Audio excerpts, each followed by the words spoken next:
Hello everyone, welcome to the history buzz. और हम एक और इंटरव्यू लेके आ गए हैं। और आज हमारे साथ हैं देवेंद्र। देवेंद्र जो हैं वो मॉडर्न हिस्ट्री में पीएचडी कर रहे हैं जेएनयू से ही। मैं राय रतन, मैं एंशियंट हिस्ट्री में पीएचडी कर रहा हूँ जेएनयू से। तो देवेंद्र, मैं चाहूँगा आप सबसे पहले अपने आप को इंट्रोड्यूस कर दें ब्रीफ में, सबको अपने बारे में बता दें कुछ है, कैसी आपकी एजुकेशनल जर्नी रही, आपका जेआरएफ के थ्रू हुआ, नेट के थ्रू हुआ, आप वो सब बता दें। मेरा ग्रेजुएशन इलाहाबाद यूनिवर्सिटी से हुआ, फिजिक्स केमिस्ट्री और मैथमेटिक्स में। 2018 टू 21 बैच था। फिर इसके बाद मैंने 2022 में जेएनयू में एडमिशन लिया। आफ्टर दैट 24 में जो नेट वाली कैटेगरी थी उसके थ्रू मेरा पीएचडी में मॉडर्न हिस्ट्री में एडमिशन हुआ।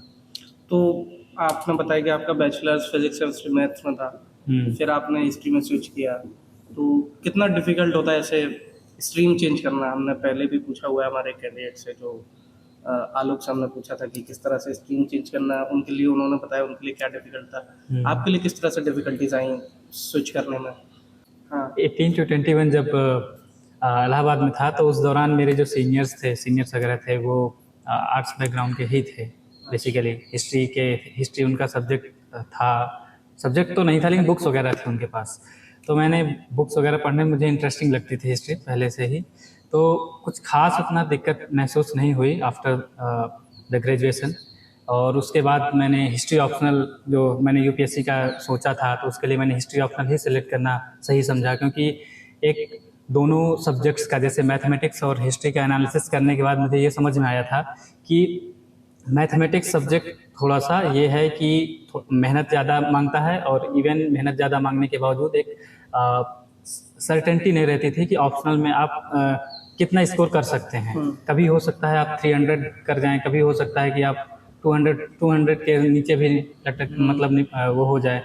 फिर लेकिन हिस्ट्री में मुझे एक चीज़ ये लगता था कि एटलीस्ट अगर आप जितनी ऑफिस वो जो बुक्स हैं, स्टैंडर्ड्स बुक्स लाइक वही अपना उपिंदर सिंह मैम की, सतीश चंद्रा, विपिन चंद्रा और क्लास रिपार्टीशन, यही सब, तो उसको पढ़ के मुझे एक ये क्लियर अंडरस्टैंडिंग थी कि एटलीस्ट 250 के आसपास तक तो स्कोर किया जा सकता है इवन हर साल। तो इस हिसाब से मैंने वहाँ पर डिसाइड किया। और थोड़ा हिस्ट्री पढ़ाना मुझे थोड़ा अच्छा लगता था कंपेरेटिवल टू द मैथमेटिक्स जो ग्रेजुएशन की है और जो हम 12th तक पढ़ते हैं उसमें काफ़ी डिफरेंस है। तो उस हिसाब से मुझे वो हिस्ट्री ज़्यादा प्रेफरेबल लगी, तो मैंने स्विच किया फिर कि एमए किया जाए तो हिस्ट्री से। थोड़ा पीएचडी की तरफ चलते हैं, और मैं चाहूँगा कि आप बताइए कि आपका कितने ड्यूरेशन का इंटरव्यू रहा आपका?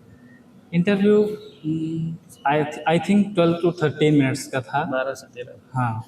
तो आपके इंटरव्यू में कितने बोर्ड मेंबर्स थे? इंटरव्यू में नोनिका मैम को छोड़ करके जितने मॉडर्न में भी प्रोफेसर्स हैं, जैसे संगीता मैम थी, बर्टन सर, 5-6 हाँ मेंबर्स 5-6 लोग थे।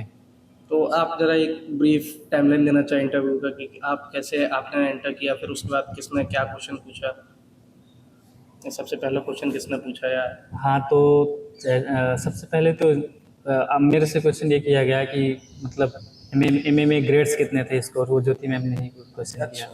फिर उसके बाद क्वेश्चन से स्टार्ट हुए, मैंने अपना प्रेजेंट किया 6-7 मिनट 8 मिनट के आसपास। देन अमिंदु सर ने कुछ क्वेश्चन पूछे, कोटे सर ने क्वेश्चन पूछे, बर्टन सर ने भी, कृष्ण सर ने क्वेश्चन पूछे। तो ओवरऑल मैंने अपने हिसाब से उनको आंसर देने की कोशिश की। और अगर आपको कुछ क्वेश्चंस याद हों तो आप उन क्वेश्चंस को हमारे कैंडिडेट्स को बता सकें, जो आने वाले कैंडिडेट्स हैं। अगर आप आपके प्रपोजल से किस तरह वो क्वेश्चंस रिलेटेड थे, आप उन क्वेश्चंस को थोड़ा सा डिटेल में अगर एक्सप्लेन कर सकें तो। जैसे मेरा जो टॉपिक था तो वो बुंदेलखंड और उसके जो सेपरेट स्टेट मूवमेंट है, 1948 से एक मूवमेंट चल रहा है बुंदेलखंड में, उसको लेकर के था। तो मैंने पहले डिफाइन किया कि मतलब मेरा इंटरेस्ट इस एरिया में क्यों, इस सब्जेक्ट में क्यों आया कि मैं इस पर रिसर्च करना चाहता हूँ। तो इस पर क्वेश्चंस आए कि फॉर एग्जांपल कि स्टेट फॉर्मेशन के लिए इम्पॉर्टेंट होता है कि आइडेंटिटी कितनी स्ट्रॉन्ग है वहाँ की। आइडेंटिटी में भी बेस्ड ऑन लैंग्वेज, आइडेंटिटी में भी based on culture, food, their habits, etc etc। तो उसके रिगार्डिंग एक बहुत अच्छा क्वेश्चन किया ना बिंदु सर ने कि what do you understand by Bundeli identity. You talk about the Bundeli identity all the time and you are saying कि बुंदेली आइडेंटिटी इतनी स्ट्रॉन्ग है कि that sorry separate state movement हो सकता है, सेपरेट स्टेट मूवमेंट सफल हो सकता है। तो उसको लेकर के क्वेश्चन किया। फिर इसके बाद एक क्वेश्चन आया कि नॉर्थ ईस्ट में ऐसे बहुत सारे सेपरेट स्टेट के मूवमेंट होते हैं, तो एक सेपरेट स्टेट होता है वो इंडिया से अलग करने की बात करता है, एक होता है जो इंडिया के अंदर ही बात करता है।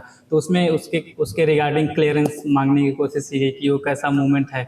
तो उसमें साफ साफ क्लियर था कि Bundelkhand is a part of India है, तो वो यूपी और एमपी में अभी बटा हुआ है। तो उसको लेकर के जो मूवमेंट हो रहा है, तो मैंने उसी हिसाब से आंसर किया कि मेरा जो पर्पज़ है तो उसको एक्सप्लोर करना है कि मतलब वहाँ की जो रीजन्स की जो वॉइसेस हैं उनको मेन स्ट्रीम में लाना, कि मतलब वहाँ की डिमांड्स क्या हैं, वहाँ के लोग क्या चाहते हैं, किस वजह से डिमांड्स हैं, बस इतना था। तो मैंने ऐसे ही आंसर किया। एक क्वेश्चन वैसा था कि जैसे मेरी टाइमलाइन पे क्वेश्चन किया था कि फॉर एग्जांपल 1803 में जब ट्रीटी ऑफ बसीन होती है तो उसमें बांदा और हमीरपुर वाला रीजन वो अंग्रेज़ों के पास चला जाता है। तो उसी दौरान फिर इसके बाद 1811 में बुंदेलखंड एजेंसी फॉर्म होती है, तो वो कॉलोनियल एडमिनिस्ट्रेशन के अंतर्गत रीजन अपना आने लगता है बुंदेलखंड का। तो फिर उसके बाद मतलब उसमें सर ने मेरे से क्वेश्चन ये पूछा था कि ये टाइमलाइन का तुम्हारा पर्पस क्या है, मतलब 1803 टू मैंने 2011 किया था। तो 1803 मैंने डिफाइन किया कि यहाँ से पहला कॉलोनियल एडमिनिस्ट्रेशन का एक्सपीरियंस बुंदेलखंड ने देखा। फिर 2011 कि इस जो कॉलोनियल एडमिनिस्ट्रेशन के थ्रू एक पूरा कॉन्सेप्ट बना कि कैसे जो एक्सपीरियंस किया बुंदेलखंड स्टेट के लोगों ने वगैरह वगैरह। तो 2011 में एक कमेटी बनती है, बहन जी ने बनाई थी, मायावती जी ने। तो उसमें बुंदेलखंड को 4 पार्ट में बांटने का एक वो था, प्रावधान था। तो उसमें यूपी को, तो उसमें बुंदेलखंड भी एक पार्ट था उसका।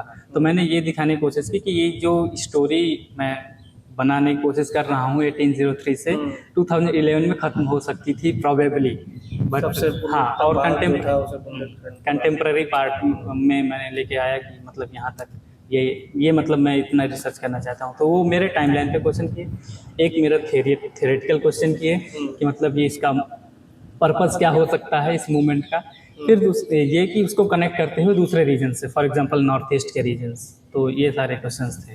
तो जो मैं चाहूँगा कि जो हमारे आने वाले कैंडिडेट्स जो हैं, जो वाइवा वोसी में अपेयर होने वाले हैं इस साल, जो पीएचडी के लिए प्रिपरेशन कर रहे हैं, आप उनको कुछ अगर एडवाइस देना चाहें अपनी तरफ से कि वो कैसे अपनी इंटरव्यू को और बेहतर बना सकते हैं, वो अपने प्रपोजल में और क्या डाल सकते हैं ऐसा कि स्टैंड आउट करें बाकी लोगों को। मुझे लगता है कि प्रपोजल में जो जितना भी आप थियोरेटिकल काम किए हुए हैं उसके रिगार्डिंग जो भी है, तो उस प्रपोजल को एटलीस्ट पूरा तैयार करके आइए कि मतलब एक कॉन्फिडेंस रहे कि प्रपोजल से कहीं से भी क्वेश्चंस किया जाए तो आप वहाँ पे रुकेंगे नहीं। मेन चीज़ ये होती है कि आप कॉन्फिडेंस से बोल पाएँ वहाँ पे, और बहुत ज़्यादा उतना फ़र्क नहीं पड़ेगा, लेकिन ये है कि जितना अगर प्रपोजल तैयार रहेगा तो प्रपोजल से क्वेश्चंस आते हैं तो उसका जवाब दे पाना बहुत इंपॉर्टेंट है। बाकी अगर बाहर से क्वेश्चन आते हैं तो अगर नहीं भी आ रहा है उतना कुछ, तो ये कोई गलत नहीं है, क्योंकि हम ऐसे वो नहीं कह सकते कि सब कुछ हमको पता है। तो वैसे क्वेश्चंस आएंगे तो उसमें कोई दिक्कत की बात नहीं है, बट अपना जितना एरिया है अपना एरिया कंप्लीट करके रखें, अपने एरिया पे फोकस रखें कि वहाँ से क्वेश्चन ना मिस होने पाए। तो आपने सुना देवेंद्र को, और आई होप कि देवेंद्र ने जो एडवाइसेस दी हैं वो मॉडर्न हिस्ट्री के जो एस्पिरेंट्स हैं उनको काफ़ी हेल्प करेंगी। और एक बात जिस पर सभी हमारे इंटरव्यू जितने भी एस्पिरेंट्स का या जितने भी कैंडिडेट्स हैं हमारे जो अभी पीएचडी परस्यू कर रहे हैं उनका हमने लिया, उन्होंने बताया कि आप अपने प्रपोजल को एकदम पूरा थ्रू उसको पढ़िए, उससे कोई भी क्वेश्चन आए वो आपसे मिस ना हो। तो प्रपोजल को बहुत अच्छे से तैयार करके जाइए। आई होप ये सभी इंटरव्यूज़ आपको काफ़ी ज़्यादा काम में आएंगे। प्लीज़ कमेंट करके हमें बताइएगा कि आपको और किस टॉपिक पर इंटरव्यूज़ चाहिए, और सब्सक्राइब करना मत भूलिएगा। Thank you so much for watching the video. Please do like, share and subscribe.